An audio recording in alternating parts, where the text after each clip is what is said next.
Шошқаның етін не себепті жеуге болмайды? Қабанның етін жеу күнә ма?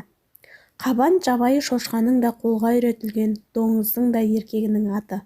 Қазіргі қолға үйретілген шошқаның арғы атасы жабайы қабан. Оның ұрғашысын мегежін ұрпағын торай деп атайды. Кейбіреулер шатасып, қабан тек шөптің тамырын ғана жейді, сондықтан оны мұсылмандардың жеуіне болатын шығар деп өздерінше қате бәтуа айтуға тырысады. Ал қасиетті Құранның Әнғам сүресінде 145 аятында өлексе, сұйық, қан, доңыз және Аллахтан басқаның атымен сойылған жануарларды жеу харам болады делінген. Көріп тұрсыздар, доңыз аталған қабан да шошқа да харам. Біздің ислам дінінде Аллах тағаланың харам деген нәрсесін халал деген адам діннен шығып кетеді. Сондықтан білмейтін нәрсеге үкім айтып күнәға батпаңыздар. Жалпы шошқа біткенде 3 себептен жемейді. Біріншіден, шошқада аяушылық сезімі болмайды. Көп жағдайда шошқа өзінің туған баласын өзі жеп қояды. Екіншіден, шошқада қызғаныш сезімі болмайды. Жыныстық жетілген қабан өзінің анасына шаба береді. Үшіншіден, шошқа өте лас хайуан. Қазір шампунмен жуып қоя берсең, 5 минутта қаз қалпына қайта түседі.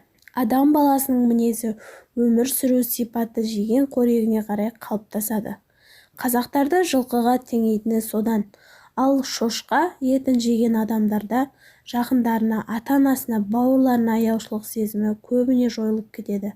Караван газетінде ана жылы өзінің анасын үйленген жігіт туралы материал жарияланып еді. Осындай азғындықтар мен сұмдықтар адам ағзасына түскен әлгіндей харам азықтардан туындайды. Харам тағам адамның пейілі мен ниетін бұзады. Ниеті бұзылған адам неше түрлі жамандықтарға бара береді. Шошқаның ластығы, харамдығы адамның рухын былғайды. Аузы толған былапыт боғауыз сөз болады. Харамға үйір адамның тіршілігі де харам болады. Өзі түрлі жыныстық аурулардың ұясына айналады.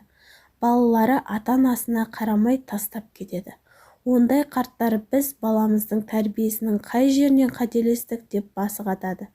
Өзінің харам тамақ пайдаланғанын балаларына да жегізгенін қаперіне де алмайды. Тағы бір ескеретін жағдай, шошқадан адамға доңыз тұмауы, трихинеллез, ботулизм, токсоплазмоз, тулерамия, құтыру, сальмонеллез сияқты аса қауіпті 100-ден астам ауру түрлері жұғады.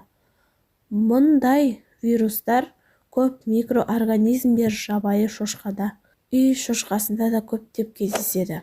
Сондықтан шошқа мен қабанға адвокат болмай, Алла тағала тыйған нәрселерден тыйылып, харам өнімдерден аулақ жүріңіздер. Видеоның соңына дейін көргендеріңізге рахмет. Тіркеліп, лайк басып, қоңыраушаны басып кетіңіздер.